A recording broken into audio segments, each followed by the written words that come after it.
Σε αυτό το μάθημα θα δούμε πώς μπορούμε εύκολα να υπολογίζουμε το σύνολο από αντικείμενα χωρίς να χρειαστεί να τα μετράω ένα-ένα, αλλά κάνοντας πολλαπλασιασμό. Χωρίς δηλαδή να χρειαστεί να κάνω πρόσθεση, αλλά να κάνω πολλαπλασιασμό εύκολα και γρήγορα. Έστω λοιπόν ότι θέλουμε να βρούμε πόσα είναι αυτά τα μαύρα και άσπρα τετραγωνάκια που βρίσκονται μέσα σε αυτό το μεγάλο τετράγωνο. Πηγαίνω καταρχήν και μετράω πόσα τετραγωνάκια έχει μία κάθετη στήλη. Μπορώ να πάρω οποιαδήποτε από αυτές τις κάθετες, αλλά για μεγαλύτερη ευκολία παίρνω την ακριανή και μετράω από κάτω προς τα πάνω. 1, 2, 3, 4, 5, 6, 7, 8 τετραγωνάκια. Το γράφω εδώ στα αριστερά.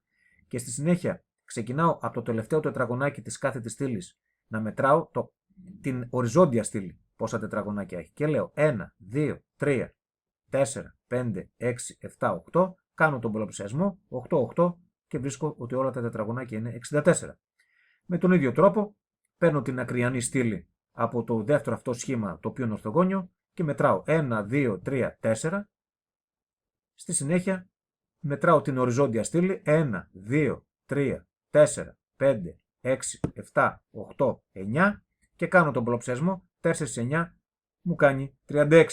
Εδώ όπως θα δω και θα μάθω σε επόμενα μαθήματα, αυτό που βρίσκω και στις δύο περιπτώσεις είναι η λεγόμενη επιφάνεια. Τι είναι η επιφάνεια? Η επιφάνεια είναι, για να το καταλάβουμε απλά, όταν έχω να ζωγραφίσω ένα σχήμα.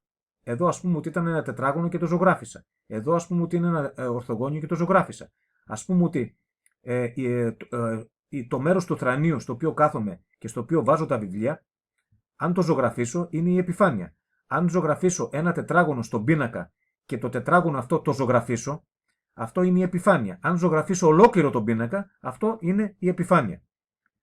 Στη συνέχεια λοιπόν θα δούμε πώς μπορούμε να υπολογίζουμε ένα γινόμενο το οποίο περιλαμβάνει ένα μονοψήφιο και έναν διψήφιο αριθμό. Πριν είχαμε δύο μονοψήφιους αριθμούς και είδαμε τι κάναμε. Εδώ θα χωρίσουμε, όπως λέει το κοριτσάκι, το 16 σε 10 και 6 και θα πολλαπλασιάσω χωριστά το 10 με το 4 και το 6 με το 4.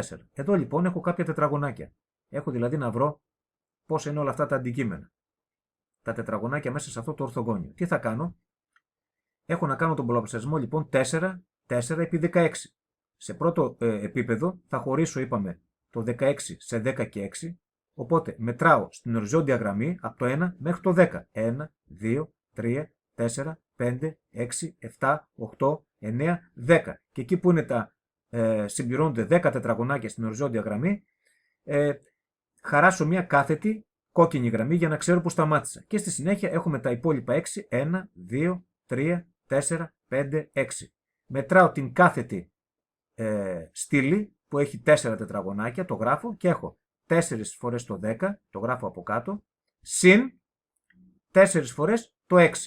Τα προσθέτω, 4, 10, 40, συν 4, 6, 24 και βρίσκω ότι όλα τα τετραγωνάκια είναι 64.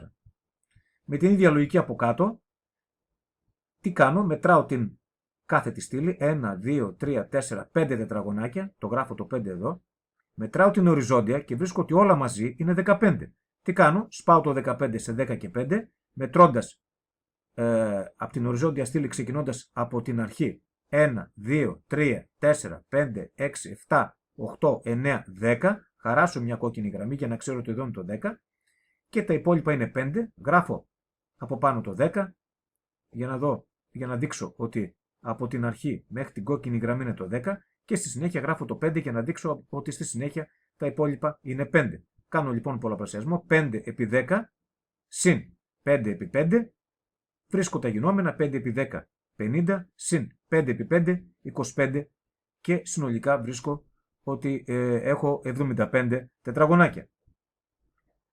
Τώρα, για να υπολογίσουμε με μαθηματικό τρόπο το γινόμενο 15 επί 5, όπως λέει εδώ πέρα και το μαθαίνω, χωρίζουμε το 15 σε 10 και 5 και πολλαπλασιάζουμε το καθένα με το 5 προσθέτοντας τα γινόμενα. Δηλαδή έχω 15 επί 5 ίσον, σπάω το 15 σε 10 συν 5 και το πολλαπλασιάζω με το 5. Το 5 δεν το αλλάζω βεβαίως. Έχω λοιπόν 15 επί 5 ίσον 10 συν 5 επί 5 ίσον. Παίρνω λοιπόν το 10, το κάνω ζευγάρι πολλαπλασιασμού με το 5 και έχω 10 επί 5 συν 5 επί 5.